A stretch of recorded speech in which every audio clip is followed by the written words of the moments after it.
The moon cast its silvery glow on the rocks where Dura and his men lay in wait, their eyes fixed on the riverbank. The water splashed against the rocks, creating a soothing melody that belied the tension in the air.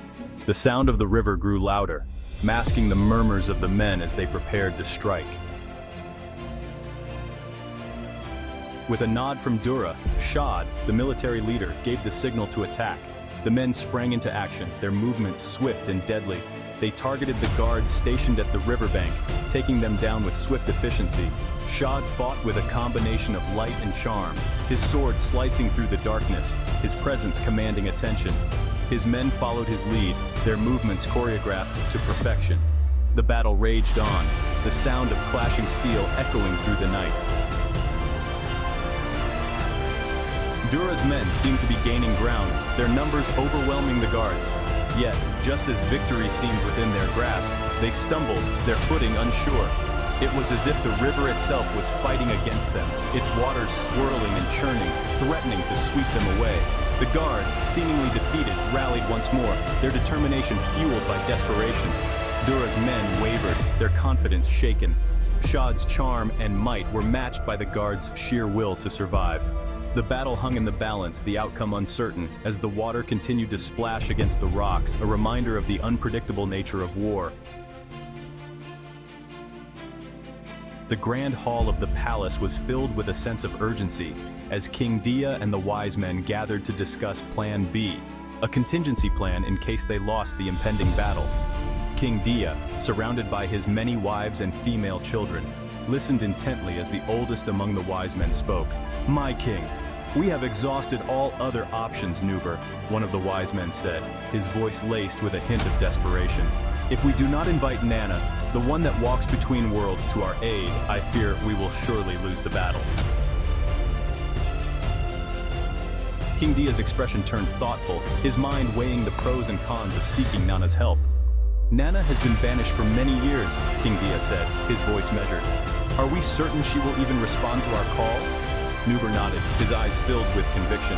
"I have reason to believe she will, my king, and even if she does not, what choice do we have?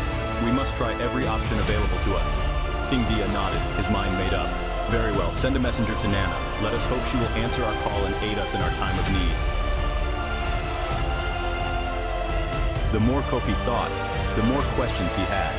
He needed to find answers, to uncover the truth about his past and his connection to these women. With determination burning within him, Kofi set out to unravel the mystery of his life, one piece at a time. Kofi's frustration with the herb's limited success had grown, and he decided to take a different approach. He set out to find the old small canoe, hoping it held the key to unlocking his memories. Amma decided to accompany Kofi to journey back to the Aboy Kingdom, after leaving her twins in Nana's care.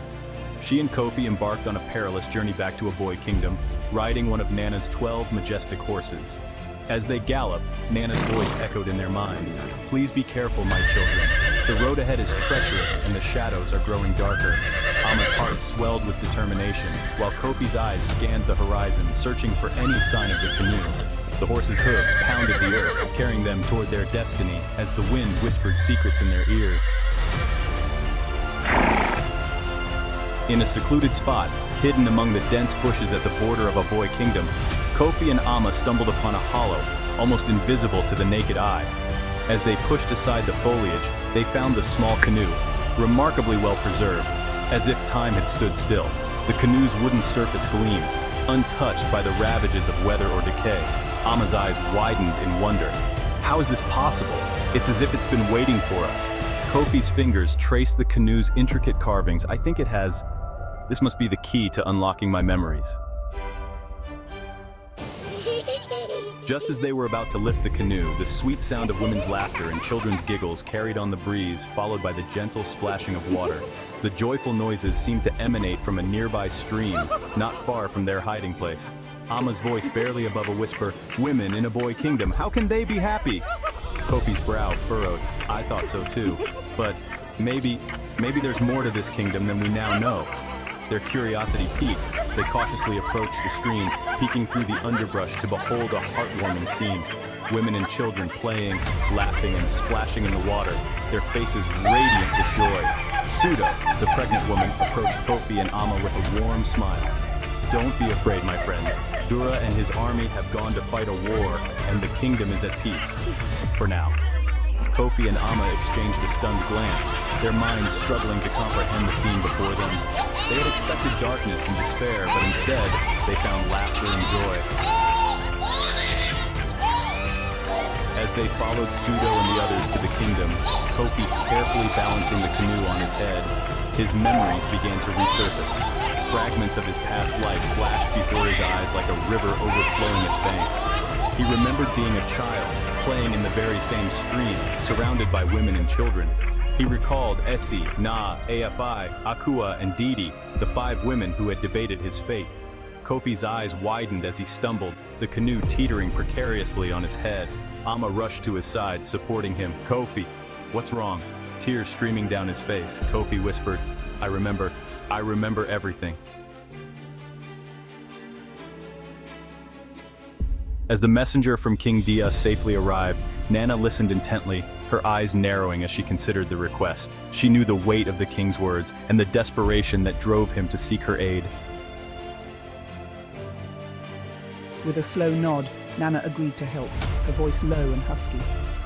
I will come to Gilop Kingdom, but not just to fight. I will come to restore balance and harmony, to bring peace to a land torn apart by darkness and fear. Nana, with a knowing glint in her eye, delayed her journey to Gilop Kingdom, citing a need to visit Aboy Kingdom first. She had a twofold purpose, to reveal her true nature to Kofi and Amma, and to transform Amma's beautiful girls. As she arrived in Aboy Kingdom, Nana was greeted with a mixture of curiosity and suspicion, but she moved with a quiet confidence, her presence commanding attention. As Nana prepared to leave, Kofi's eyes locked onto hers, filled with a mix of emotions. He grasped her arm, his voice trembling with revelation. Nana, I remembered. You are my grandmother. My mother married Bovi when she was already pregnant with me. Nana's expression softened, her eyes misting with tears. She nodded, her voice barely above a whisper. Yes, Kofi, you are my grandson, and the blood of our ancestors runs strong in your veins. Your mother, my daughter-in-law, was a brave woman, and her union with my son Bovi was not by chance. Kofi's grip tightened as if holding onto a lifeline. Why did you keep this secret, Nana? Why did you let the nightmare tarry? Nana's gaze bore into his, filled with a deep wisdom. The time was not right, Kofi. But now, with Dura's darkness threatening our lands, you must know the truth. You are the key to our survival, and I will guide you on your journey.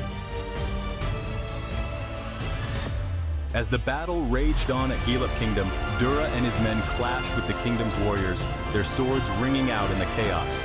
King Dia, desperate for a turning point, sought out Nana's forgiveness and aid.